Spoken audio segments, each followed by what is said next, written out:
गाठली, तप करता करता मरण पावले. त्याच्यानंतर ती एका राजाच्या पोटी गेलेली आहे, मुलीच्याच रूपामध्ये गेलेली आहे. द्रुपद राजाच्या पोटी गेलेली आहे. आणि त्या द्रुपद राजाच्या पोटी गेल्यानंतर त्याला मुलीच होत्या. आता ते घाबरले की ही मुलगीच झाली. म्हणले आता तर अडचण आहे. त्यांनी सांगून दिला हा मुलगा आहे म्हणून पत्नीने सगळीकडे. मग तसाच वेश ठेवला, सगळा वेशच तसा ठेवला मुलाचा. पण जेव्हा लग्न करायचं तेव्हा अडचण आली. म्हणले आता काय करायचं. तर ही मुलगी मुलाच्या वेशामध्ये एका गंगेच्या काठी जाऊन तिथे आता आपण आत्महत्या करावी म्हणून त्या गंगेला हात जोडते आणि मरायला उडी टाकायला बघते. गंगा देवी प्रगट झाली. विचारलं काय झालं. ते म्हणाले अशी अशी गोष्ट झाली. अरे म्हणले अडचण नाही, आमच्याकडे एक गिराईक आहे, त्याला आपलं पौरुषत्व द्यायचं आहे, गंधर्व. आणि मग त्या गंधर्वानं आपलं पौरुषत्व तिला दिलेलं आहे आंबेला. आणि ही आंबा मुलगा झालेली आहे. आज आपण म्हणतो की नाही की मुलगी होती वा तिचा मुलगा झाला ऑपरेशन करून, मुलगा होता त्याची मुलगी झाली ऑपरेशन करून. त्यावेळेस त्या सामर्थ्यानं होत होतं. ह्या विद्या पहिल्याच होत्या. आता जेव्हा याच्यात बदल झाला, ही सगळी गोष्ट भीष्माला मान्य होती, माहित होती. आणि म्हणून भीष्म त्याच्यासोबत युद्ध करत नव्हता. त्याचं नाव शिखंडी असं होतं. इकडे पंडूराजाला 5 मुलं झाली. ती पांडवाची नाही आहेत, मंत्र सामर्थ्याचे आहेत, पंडूराजाचे नाहीत. कारण ऋषीचा श्राप पंडूराजाला भेटल्यामुळे पंडूराजा हा तिथे मरण पावलेला आहे. ऋषीच्या शापाला. आणि माद्री आणि कुंती या दोघी सवती आहेत. पंडूराजाला म्हणतात आता तुमच्याकडून मला पुत्र होणार नाही, कारण ऋषीने श्राप दिलेला आहे. तू तुझ्या पत्नीच्या जवळ विषय वासनेने गेल्यानंतर तुला तात्काळ मृत्यू येईल म्हणाले. तो घाबरत होता, पत्नीजवळ जात नव्हता. आता काय होणार, आपण आता निपुत्रिक मरणार. त्यावेळेला कुंतीने सांगितलं की मी ऋषी दुर्वासाची तपश्चर्या केली म्हणले, आणि दुर्वास ऋषी मला प्रसन्न झालेले आहेत, मला मंत्र दिलेत, त्याचा उपयोग जर केला तर आपल्याला पुत्र होतील. मग तिने 3 मंत्राचा उपयोग केला. त्याच्यामधून युधिष्ठिर, भीम आणि अर्जुन असे पुत्र जन्माला आले. एक मंत्र माद्रीला दिलेला आहे, छोटी तिची सवत. त्या मंत्राचा उच्चार केल्यानंतर नकुल आणि सहदेव असे 2 पुत्र जन्माला आले. असे 5 पांडव. इकडे मात्र कौरवाची गोष्ट. धृतराष्ट्राचं लग्न गांधारी हिच्यासोबत झालेलं आहे. आणि गांधारी सोबत लग्न झालं. ज्यावेळेस तिला कळलं की आपला पती आंधळा आहे, तेव्हा तिनं डोळ्याला पट्टी बांधली. बघा कशी गंमत आहे. ज्या पतीला दिसत नाही तो आंधळा आहे, मग मी तरी जग कशाला पाहू, आजपासून माझं जगाकडे पाहणं बंद, म्हणून तिनं डोळ्याला पट्टी बांधलेली आहे. म्हणून तिला म्हणतात सती आहे. ती गांधारी ही सती आहे. गांधारी सोबत लग्न झालं धृतराष्ट्राचं. आणि धृतराष्ट्राकडून गांधारीला 100 पुत्र झालेले आहेत. का? इकडे कुंतीला पुत्र झाला ही वार्ता राजवाड्यामध्ये आलेली. कुंती जंगलामध्ये आहे. आणि ही वार्ता इकडे जेव्हा आली, जशी आली तसा तिचा मत्सर जागृत झाला. कारण आता कुंतीचा पुत्र राज्यगादीवरती बसणार, माझा पुत्र बसणार नाही. म्हणून तिने दगड घेतला मोठा आणि आपल्या पोटावरती मारला. त्यामुळे आतमध्ये जो गर्भ होता तो गर्भपात झाला. ही गोष्ट सत्यवतीने महर्षी व्यासांना सांगितली. महर्षी व्यास म्हणाले काय आगाऊ बाई आहे. महर्षी व्यासांनी कुंभ आणले, मडके गाईच्या तुपानी भरलेले, आणि त्याच्यामध्ये तो जो मासाचा गोळा होता त्याचे 100 तुकडे केले आणि त्याच्यामध्ये टाकले. ते तुकडे 9 महिने 9 दिवस म्हणजे मागचे महिने भरून त्याच्यामध्ये पूर्ण त्याच्यात ते मोठे झाले. आणि म्हणून कौरवांना कुंभपुत्र असंही म्हणतात. अशा प्रकारे तिकडे कौरव जन्माला आले, इकडे पांडव जन्माला आले. ते लहानाचे मोठे होत आहेत, दिसमास मोठे होत आहेत. तिकडे त्यांचं बालपण जाऊन तरुणपणामध्ये ते येत आहेत. इकडे भगवान गोपाल कृष्णाने द्वारकेमध्ये आपल्या राज्याचा विस्तार केला. आणि या राज्यावरती आता थकलेला उग्रसेन म्हणतो की कृष्णा आता हे राज्य तूच सांभाळ. ते म्हणाले नाही, मी नाही सांभाळणार. मग बलराम दादाला द्या, मोठ्या भावाला, कारण ते मोठे आहेत म्हटले, मोठ्या भावाला गादीवर बसवलं, राज्य गादीवर. आणि द्वारकेचा राजा कोण आहे? बलराम आहे, कृष्ण नाही आहे. कृष्ण मात्र सगळ्या जगाचे गुरु आहेत. सगळ्यांना सगळं दिलं, याने मात्र काहीच घेतलं नाही. कुठल्याच राज्याचा राजमुकुट आपल्या डोक्यावरती घेतला नाही. असा निर्मोही, निर्मळ, स्वच्छ मनाचा असलेला कृष्ण, या कृष्णाचं लग्न करायचे म्हटले. वसुदेव देवकी आलेले आहेत इथे, नंदबाबालाही आणलेलं आहे आणि देवकी मातेलाही, यशोदा मातेलाही आणलेलं आहे. गोकुळची मंडळी इथे आलेली आहेत द्वारकेमध्ये. आणि द्वारकेच्या वैभवाला अनेक 4 चांद लागलेले आहेत. द्वारकेमध्ये परब्रह्म परमेश्वर भगवान गोपाल कृष्णाचे दिवस सुखानं जात होते. आणि इकडे महाराष्ट्रामध्ये कौंडण्यपूर नावाची नगरी, या कौंडण्यपूर नावाच्या नगरीमध्ये, अमरावती जिल्ह्यामध्ये, या नगरीत भीमक राजा राज्य करीत होता. या भीमकाला 4 पुत्र आणि 1 कन्या होती. 4 पुत्र रुक्मिया, रुक्मदेव, रुक्मग्रज, रुक्मरथ, रुक्मकेशू असे 4 पुत्र आहेत. आणि 1 बहीण जिचं नाव रुक्मिणी, देखणी अतिशय सुंदर अशा प्रकारची. आणि हिचा विवाह करायचं ठरवलेलं आहे. रुक्मिणी आपल्या राजमहालातून राजसभेत येत आहे. तिच्याकडे पाहता क्षणीच भीमक राजाला सुचलं की हिचं लग्न करावं लागणार आहे आपल्याला. आणि मग भीमक राजाने अनेक राजे महाराजांना इकडे तिकडे पत्रिका दिलेल्या आहेत आणि सर्वांना बोलवलेलं आहे. रुक्मिणीच्या लग्नासाठी सगळीकडे निमंत्रण गेलेली आहेत. राज्यभरात सगळीकडे निमंत्रण गेलेत. आणि सर्व राजे महाराजे आलेले आहेत लग्नासाठी. वेगवेगळ्या राज्यातले राजे आलेत, ऋषी महर्षी आशीर्वाद देण्यासाठी. पण हे करण्या अगोदर हिला कोणता वर आहे चांगला ते सांगा असं म्हटल्यानंतर कल्याण कीर्ती नावाचा भाट इकडून तिकडून आलेला आहे. आणि तो वर्णन करतो, इकडचे राजा असा आहे, तिकडचा राजा तसा आहे, अमका राजा शूरवीर आहे, तमका राजा देखणा आहे, तमक्या राजाकडे एवढं हत्तीबळ आहे, एवढं अश्वदळ आहे, इतकी संपत्ती आहे, इतकं सोनं आहे, इतके हिरे आहेत, याचे एवढे संबंध आहेत, इतका विस्तार आहे राज्याचा, असं सगळं सांगतायत. ते सगळं रुक्मिणी ऐकते. आणि ऐकल्यानंतर एक एक राजा, पृथ्वी तलावरचे, देवलोकावरचे, इकडचे तिकडचे, पाताळ लोकातले, स्वर्ग लोकातले, मृत्यू लोकातले सगळ्या राज्यांची जेव्हा ती नावं ऐकते आणि भगवान गोपाल कृष्णाचं नाव ऐकल्यानंतर मनानं ती भगवंताला वरते. मनानं तिच्या अंतःकरणामध्ये असं वाटतं की भगवान गोपाल कृष्णासोबत आपण आपलं लग्न झालं पाहिजे. बस म्हणाले, सर्वांना निमंत्रण द्यायचे.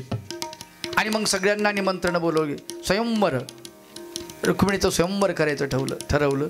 सर्वांना निमंत्रण पत्रिका गेलेली आहेत. शिशुपाळाला गेल्या, वक्रदंताला गेल्या, जरासंधाला गेल्या, दुर्योधनाला गेल्या, इकडे युधिष्ठिराला गेल्या, सगळ्यांना पत्रिका गेल्यात. फक्त पत्रिका पोहोचली नाही. ती कुठे? कृष्णाकडे. म्हणले त्याला नाही बोलवायचं का? म्हणते चोट्टा आहे. चोट्टा आहे म्हणले मग चोरी करतं म्हणले. गवळ्याचे मटके फोडू फोडू द्यात जन. 2-4च माणसं अशी होते. एक शिशुपाल, एक रुक्मिया, एक दुर्योधन. शेषे नावं ठेवत होती भगवंताला. परब्रह्म परमेश्वर भगवान गोपाल कृष्ण. निमंत्रण आलं नाही म्हणून बलराम दादा मात्र चिडले. कन्हैया, आपल्याला निमंत्रण आलं नाही. ते म्हणते जाऊ दे ना दादा, नाही आलं तर नाही आलं, त्याचं काय एवढं विशेष? नाही नाही असं कुठं असते का? म्हणले आपण जाऊ. अरे पण ते कोणीतरी बोलवलं पाहिजे ना आपल्याला. आणि तुम्हाला सांगतो, असं ठरवलं रुक्मिया नावाच्या मोठ्या मुलानं की आपली बहीण शिशुपाळाला द्यायची, स्वयंवर न करता. पित्याला वाटलं असं नाही म्हणले, तिची इच्छा नाही आहे, तिचं स्वयंवर होऊ दे ना. नाही नाही म्हटले, शिशुपाळाला द्यायची. भीमकानं सांगितलं नाही, स्वयंवरच करायचं. म्हणजे ठीक आहे स्वयंवर करा, पण यांना नाही बोलवायचं, कृष्णाला बोलवायचं नाही. आता काय करावं?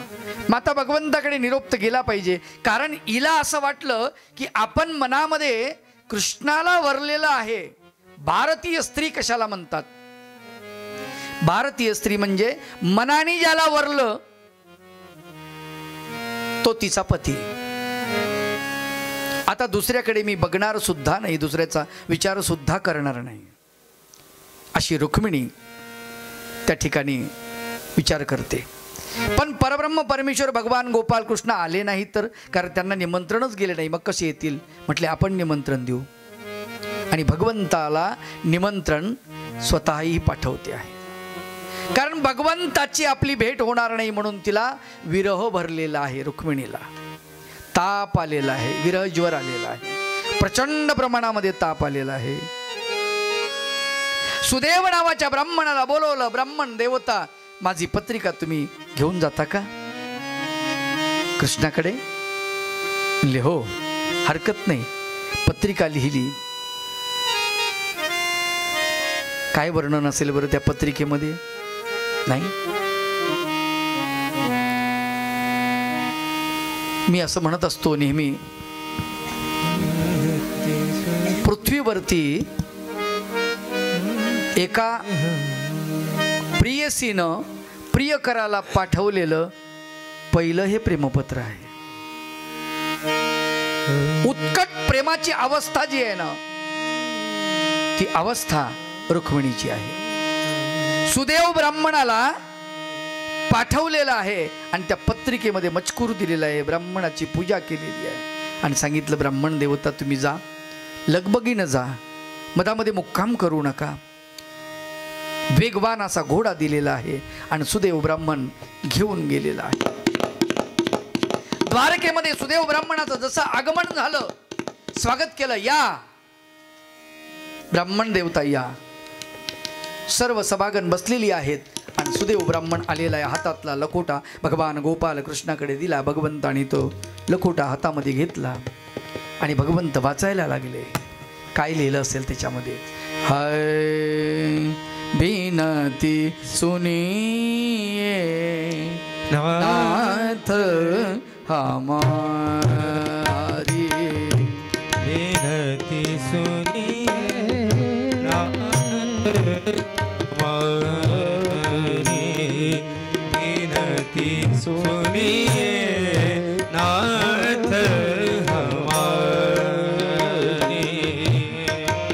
हृदयेश्वर हरि हृदय बिहारी, हृदयेश्वर हरि हृदय बिहारी. पुट तांबरधारी, बिनती सुनिये हमारी विनती सुनिए नाथ हमारी।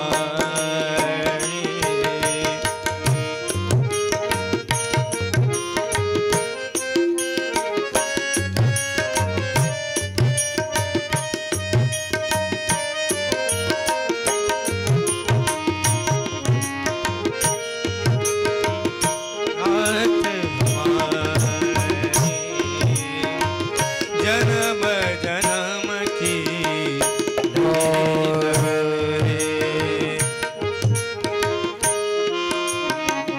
जन्म जन्म की लगी लगन जन्म जन्म की लगी लगन साक्षी तारो बरा गगन साक्षी तारो बरा गगन गिन गिन सास आस कहती है गिन गिन सास आस कहती है आएंगे श्री कृष्ण मुरारी बिनती सुनिए नाथ हमारी।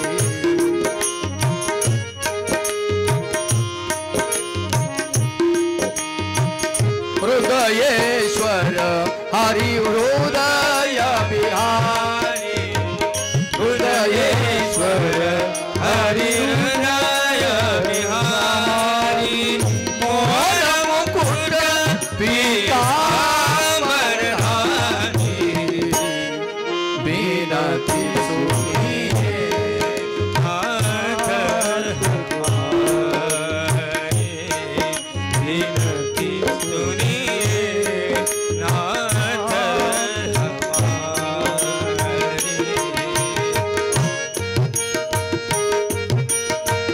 सतत प्रतीक्षा अपलक लोचन सतत प्रतीक्षा अपलक लो हे भगवंता सतत तुझी नेहमी प्रतीक्षा अपलक लो डोळे मिटलेले नाही पापण्या उघड्या आहेत आणि तुझी प्रतीक्षा आहे तुझ्या वाटेकडे नजर लावून बघते अपलक लोचन हे भवबाधा विपत्ति विमोचन स्वागत का अधिकार दीजिए स्वागत का अधिकार दीजिए शरणागत है नयन बुझाई बिनती सुनिए नाथ हमारी विनती सुनिए नाथ हमारी। हृदयेश्वर हरि हृदय बिहारी हृदयेश्वर हरि हृदय बिहारी मोहन मुकुट पीताम्बर धारी बिनती सुनिए नाथ हमारी विनती सुनिए नाथ हमारी।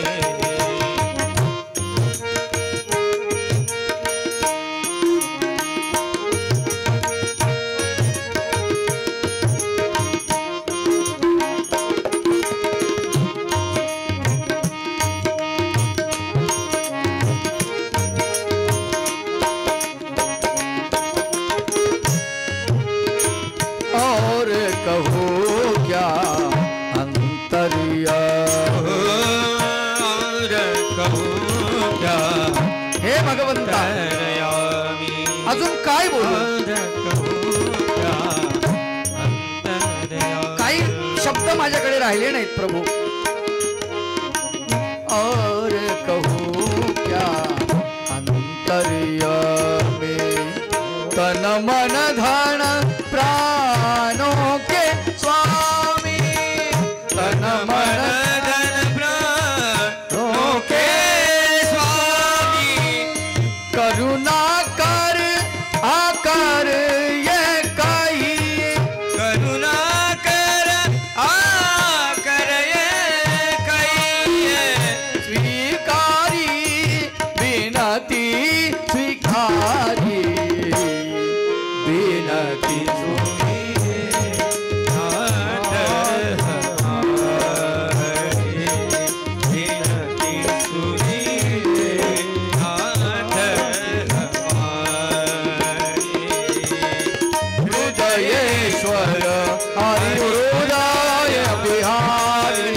भगवंताला पत्रिका दिलेली आहे हातामध्ये.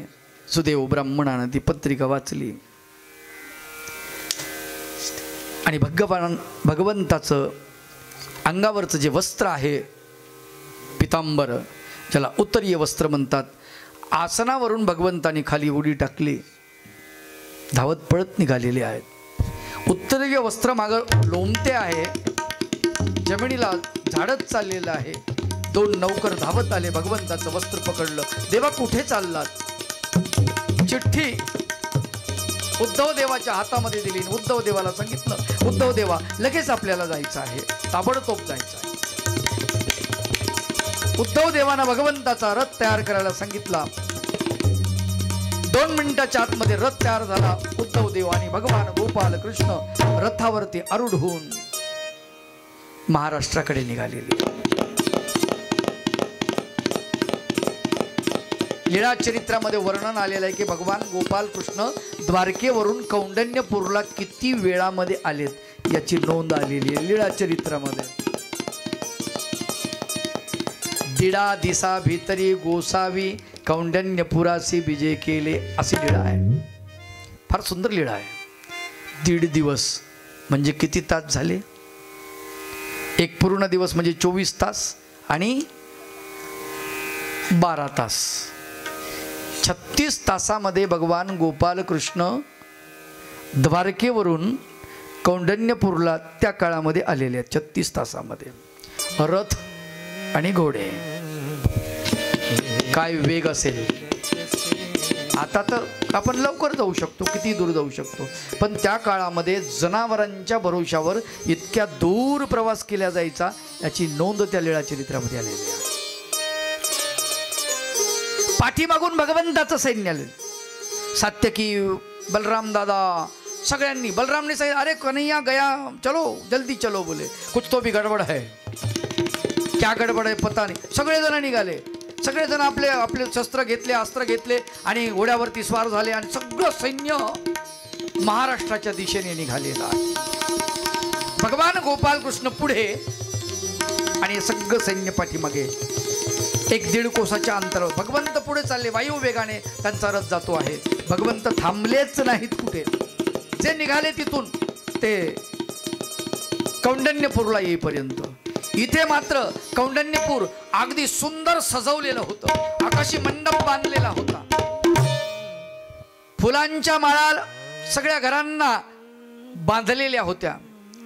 तोरणं बांधलेली होती. सडा समर्जन केलेलं होतं. रांगोळ्या काढलेल्या होत्या.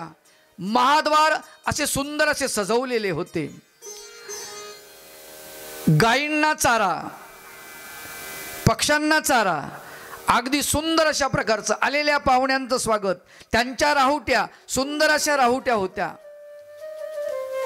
ते ज्या वाहनातून आलेले होते, म्हणजे बैलगाड्या असतील, रथ असतील आणि काही असतील, तर त्या जनावरांना चारा, सगळी त्यांची व्यवस्था, सगळं ज्याचे त्याचे पेंडॉल, ज्याच्या त्याच्या, ज्याला छावणी असं म्हणतात, त्या वेगवेगळ्या छावण्या, प्रत्येक छावण्या लागलेली. आणि कृष्ण भगवंताचं आगमन झालं. हा भगवा ध्वज जेव्हा बघितला, अरे द्वारकेचा ध्वज आला. प्रत्येकांच्या लक्षात आलं, एवढ्या मोठ्या घोड्यांच्या याची उधळण येते आहे. पाठीमागून बलराम दादांनी भगवान गोपाल कृष्णाला गाठलं. कन्हैया एकटाच निघालास, सांगायचं तर खरी. भक्ताच्या हाकेला भगवंत धावून येत असतो. विडा करून दिला असं वर्णन आहे. सूत्रपाठामध्ये फार सुंदर वर्णन आलेलं आहे. मूर्ती वर्णन ज्याला म्हणतात की नाही, भगवंताचे मूर्ती वर्णन कसं आहे, त्या मूर्ती वर्णनामध्ये त्याचं वर्णन आलेलं आहे. भगवंताला कसं नामाच्या 10 ठळ्यामध्ये त्याचं वर्णन आलेलं आहे की भगवान गोपाल कृष्णाला रुक्मिणी देवी आठवत होती, तर कशी आठवत होती, तिचं भगवंताप्रती प्रेम कसं होतं. नाम म्हणायची गरज नसते, नामसुद्धा म्हणायची गरज नसते, इतकी तिची आठवण होती. तर त्याचं वर्णन आलेलं आहे की पान करून दिलं म्हणे, तिने पान करून दिलं सुदेव ब्राह्मणाजवळ. ज्यावेळेस तिने पान करून दिलं, ते एक पान केलं दाशीनी आणि रुक्मिणीच्या हातामध्ये दिलं की बाईसाहेब त्यांना पान द्या भगवंताला द्यायला, विडा देण्यासाठी. आणि मग तो विडा दिला, तर ते विडाला बोट जे आहेत ना, ही अशी बोट त्याच्यावरती उमटली, नुसती उमटली नाही तर जिथे जिथे बोट उमटली तिथे तिथे तो पानाचा विडा करपून गेला. काय झाला? करपून गेला. मग ती म्हणते, अगं आपल्याकडे चांगले पानं नाहीत का? बाई साहेब, पानं चांगले आहेत, तुम्हाला तापच इतका आलेला आहे की तुमच्या बोटाला ते लागल्यामुळे करपलेत. काय कमाल आहे, किती ज्वर आहे, विरह ज्वर. आणि भगवंत तिकडून येत आहेत. इकडे मात्र रुक्मिणीसाठी त्यांचे जे सख्या होत्या त्या सख्यांनी तिचं उपचार करायला सुरुवात केलेली आहे. कोणी आणते तिच्या पायाला तेल लावते, याचं तेल लावा त्याचं तेल लावा, कोणी अंगावरती थंड पाण्याच्या पट्ट्या ठेवते, कोणी डोक्यावरती पट्टी ठेवते, कोणी काही. म्हटले असं नाही, म्हणले चंद्राच्या पौर्णिमेचा चंद्र आहे आणि या चंद्रप्रकाशामध्ये हिला घेऊन जाऊ. तिची बाज बाहेर आतरली चंद्रप्रकाशामध्ये, बगीच्यामध्ये, आणि तिथे त्या दासींनी रुक्मिणीला घेऊन गेले आहेत. पण चंद्राचा प्रकाश तिला तो सहन होत नाही, सहन होत नाही. तिच्या अंगाला चंदनाचा लेप लावतात की जेणेकरून तिला जो विरहाचा ताप आलेला आहे तो ताप जावा. परंतु तुम्हाला सांगतो त्याच्यानं ते अधिकच होते. आणि मग रुक्मिणी किंचित डोळे उघडते आणि ती म्हणते, सख्यांनो, तुम्ही माझ्या मैत्रिणी आहात की माझ्या दुश्मनी वैरिणी आहात? अगं हे तुम्ही जे उपचार करतायत ना, हे उपचार मला अपचार होत आहेत. मला भगवंताची आठवण येते आणि तुम्ही हे काय करताय? चंदनाचा लेप लावल्यामुळे, त्या सुगंधामुळे माझी भगवंताची येणारी आठवण अधिक गाढ बनत जाते, अधिक खोलवर ती जखम होते. तुम्ही भोवताली फुलं सजवली, त्या फुलांच्या वासा सुगंधामुळे मला भगवंताची आठवण अधिक दृढ होत चाललेली आहे आणि त्याचा मला त्रास होत आहे. चंद्राच्या प्रकाशामध्ये तुम्ही मला आणलं, पण चंद्राकडे पाहिल्यानंतर मला भगवंताची आठवण येते. त्याचा चंद्राचा प्रकाश मला चटके देतो आहे, मला शांत करत नाही आहे.